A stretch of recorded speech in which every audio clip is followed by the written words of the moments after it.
Um, Hi. Had I'm gonna, well, that's great. That's a great way to start the video. I'm trying to see if I'm recording by looking at the thing. A bunch of fucking notifications are popping up. I keep saying I'm gonna do this shit in airplane mode, but I never do. Fuck it. Nah, whatever. Anyway, I'm Chris. Welcome to VHP Engines. So, Vtec-E. Now, it's a double story. One is a story from me personally, and another is a story from Super Street. But anyway, in a nutshell, Vtec-E is 100% a fuel economy engine. It's got like 90 horsepower, and I'm sure it's even less than that at the wheels. And so the story comes in, and I'm sorry. This is bad. This is bad already. It's not very technical. It's not a super technical video because that's really is all there is to it. Vtec-E, it stands for Vtec Economy. It was not a performance engine. It performs the way it performs to save you a lot of fucking money on gas. It was like the first hybrid before hybrids were invented. The car, or that engine, or the engine that car came in, or the car that engine came in, was rated at 39 miles per gallon city and 49 miles per gallon highway. I think at one point in time I even remember seeing somebody say something like 52 miles per gallon. That's crazy good. How much does the Prius make? What's the Prius make? The Prius is supposed to be the car you think about when it comes for saving money on fuel. I'm pretty sure it beats the Prius. I remember one point in time reading that too.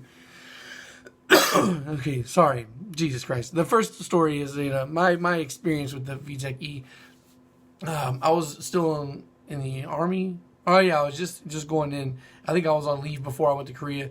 I got back to town, and my friend had it in his car, and I was like, "What happened to your B20, man? What's going on?"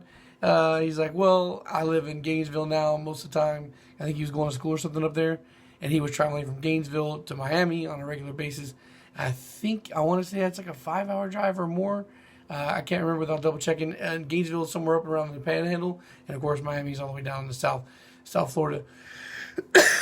So to not rack up miles on the B20, which was his main reason, he would take the B20 out, leave it at home, drive the Vtec-E up to fucking Gainesville, and then when he would come back home for any extended amount of time to fuck around, he put the B20 back in. Now I got to experience the Vtec-E. He threw it. The Vtec-E was still in the car when I got there. It is slow, boy. It is a slush box. If you need to move with quickness for any reason, that car is not pick up and go. That is the slowest thing I've ever been in. So it's super great if you want to save gas. Not so great performance. Not even a little bit. Not even a tiny bit. Now, I want to say like 3 or so years back, maybe even longer. I don't remember exactly when this article was. Okay, 2013. I don't know. This article is so fresh in my mind. I don't remember. But it's been such a long time. 4 years. Yeah, so when I was getting out of the Army is when this came out. I got the magazines. I'm not sure if this online version of it has the entire story. It's one of those things that they kind of broke it up over issues, like 3 or 4 issues. You got updates on the story, how it was going. I mean, even if you're not interested in the economy thing, I think this is definitely still something that, like if you're bored, you want to kill some time, go check it out. It's great. It's a great little Marco. Okay. And I think they even, looking at the checklist here at the bottom, it looks like they even squeezed out like an additional 30 horsepower out of the engine from what they did for upgrades.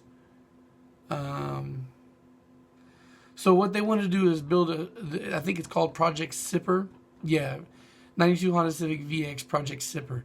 They wanted to build the ultra fuel economical car. And I think they stripped it out. They gutted it. Took out everything that was non-essential.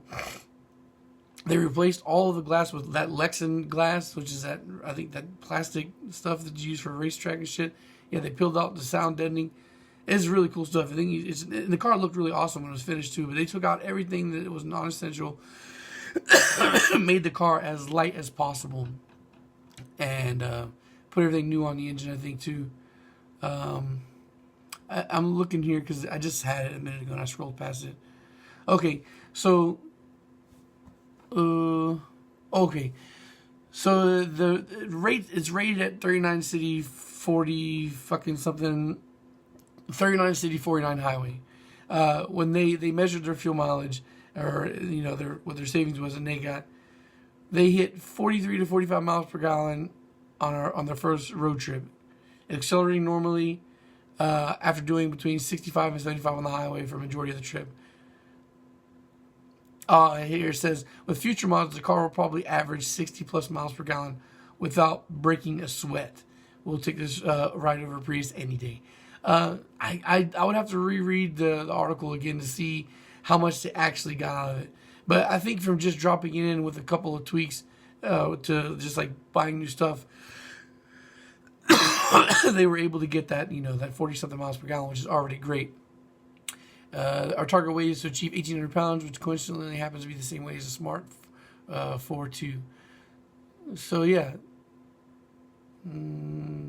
rescaled the car in 1987. I think this is really neat to look at for like the weight factor too, like to go through and see what all they took to save weight without getting crazy with the gutting and shit. I think now that I'm recommending for you guys to read this, I'm gonna read it again too. Now that I have it in front of me, I know I have the magazines buried somewhere, but now that I have the article here, I think I'm going to go through and watch it again, because I can't remember if they actually hit their target mile per gallon or not, the 60 or whatnot. But think about that, a 60 miles per gallon burning, like Honda. Wouldn't that be cool? That's neat. So yeah, I think that's pretty much it. That's going to wrap it up. Vtec-E is the economy engine. Just for you guys that didn't already know. Or maybe, I'm assuming the most part that you guys all already knew that. But maybe you just didn't realize how good of a gas saver the thing is. That even, without whatever mods they did to get the fuel to be at the best, Honda rates it at 49 miles per gallon highway. So almost 50 miles per gallon. That's crazy good. All right, so that's it. It's going to wrap it up. And peace. Thanks for watching. Oh! Shit, see? I almost did it again. I want to throw in here real quick. I wanted to throw it in my last video, and I'm pretty sure that I did not. So 2,600 subscribers. We're actually moving on a pretty good pace. I think it might be safe to assume that we'll hit 28 by the end of the year. It'd be cool to see 3,000. I definitely didn't expect another 1,000 before the year finished. It'd be awesome if it did. So that's great, guys. Welcome to all the new subscribers. The Facebook is my Facebook is hit 500 plus likes, so a lot of you guys are engaging there, which is great because that's where I put all my news updates and shit for the most part. Also like 547 followers, so that's pretty cool. Instagram, I've been struggling for the longest time to get people to follow there. I think mainly because of the fact that I wasn't uploading for a long time because I wasn't in the shop, but now I finally broke 300 followers on Instagram, and I appreciate that, guys. And I'm uploading a lot more because of the fact that I've hit more followers on there. So and because of the fact that I've got the car in the shop, I think there's going to be a lot more activity on Instagram. Snapchat still has steady followers there, and I kind of slowed down on it. And I mentioned this before, like a week or so back. The reason why I slowed down on it is because a lot of you guys aren't really watching everything. Like if I post anything that's longer than like 15 fucking seconds, like people will watch like the first little 10-second chunk, and then the rest of it just kind of nobody watches anymore. So if people aren't interested in watching the videos that I post in there, then I'm not going to take the time to do it because I don't want to talk to myself. That's kind of boring. But on the flip side of that, I have been doing a lot more looking in on your all snaps. Like I see cars, and I've said it before, if I see cars in your stories, I'm going to watch it. But I kind of slacked off. I wasn't doing that as much. So I have been peeping game on a lot of your all's bills and stuff. And a lot of times if I'm seeing something interesting that I like, I'll make a comment or whatnot. Also, I guess Twitter's the only thing that I'm still dead on. I'd like to get that up, but if no big deal if not. The reason why, guys, like the main reason why I think me and all these other guys push like different social media is, besides the fact there's different ways to get in touch with us and keep news updated, Facebook is the most important for that. So I understand why I have more people following Facebook than the other ones. But the more media platforms we share this information on, the better chances we have of people stumbling across this channel. And I know that the other social media groups I have aren't probably there's high probability that it's not what's bringing in people, but you never know. You know, eventually it could be a factor. The larger the channel gets, the more shit gets spread around, the better chances we are of getting discovered from another area. All right, so yeah, that's this last minute plug for social media I want to throw in there. I really appreciate all you new followers on Instagram or whatnot. For those of you guys that don't know, they're really brand new to the channel, I haven't heard. Generally speaking, I don't add people back on social media. But if you do add me on Snapchat, that's a guaranteed follow back. I'm not gonna lie, I was saying no go for anybody who was adding me on Facebook, but recently I have relaxed that a little bit. I've been adding people, but just know that I post a lot of dumb, stupid shit and a lot of shit that people would probably consider offensive and unprofessional or whatnot. So be warned, if you do add me on Facebook, and if I do add you back, the main reason why I don't add people on there is because I just don't want my views on other things in life interfering with what we have on cars, because we can disagree on a whole bunch of different things and what we do in life, but at the end of the day, we're all here together in this one spot for car shit, and I'd like to keep everybody liking, everybody has a good group with car stuff. All right, so the video started to stretch out, and that's it. I hope you guys enjoyed this little story time we had here, and peace. I'll see y'all later.